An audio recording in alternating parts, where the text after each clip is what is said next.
Pag nag-cheat sa low carb, what shall we do? Great question. It happens po, no? So number one, meron akong video about that. Cheating, ano nangyari sa katawan, tsaka paano maiwasan yung cheating. Basically, kung nangyari na, the most important thing is to get that insulin to be washed out po.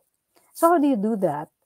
You go fasting. Kung nangyari na tapos gusto mo mag-heal ka talaga, take advantage of autophagy, fasting ka. Huwag ka munang kumain. It takes around 18 hours or so for the insulin washout effect po. Siyempre, kumain ka ng high carb, spike yun. So you need to wait for that to kind of even out.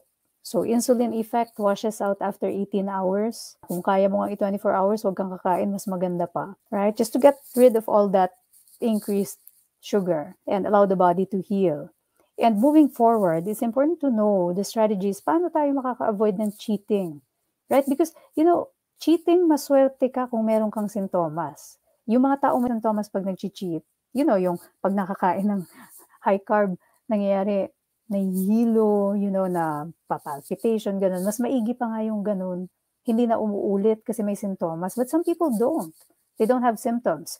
Pero patuloy ang damage sa katawan natin. So, what are the strategies to avoid cheating? Cheating is never good po, It's never ever good. Kung nangyari na, di damage control na lang. Pero what are the strategies to avoid cheating?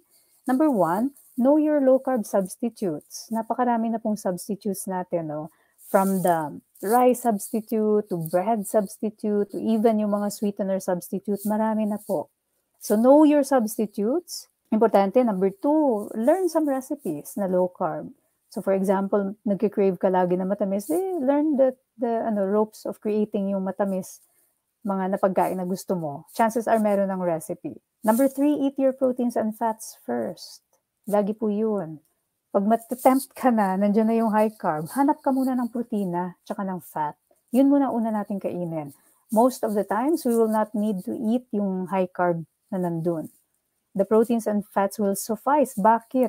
Kasi when we eat proteins, ang nangyayari is we are directly affecting yung ating satiety hormone, leptin, right? Si fat naman will impact yung ghrelin, yun naman yung mga hunger hormone, it will impact yung CCK, neuropeptide-wise. So, ang mangyayari niyan, hindi mo na mafe-feel yung gutom. You feel full. Plus pa yung sensation na binibigay sa atin when we're eating fat, it makes us feel full. Yun yung dalawa na mahalaga pong kainin muna natin so that we can avoid really indulging in carbs.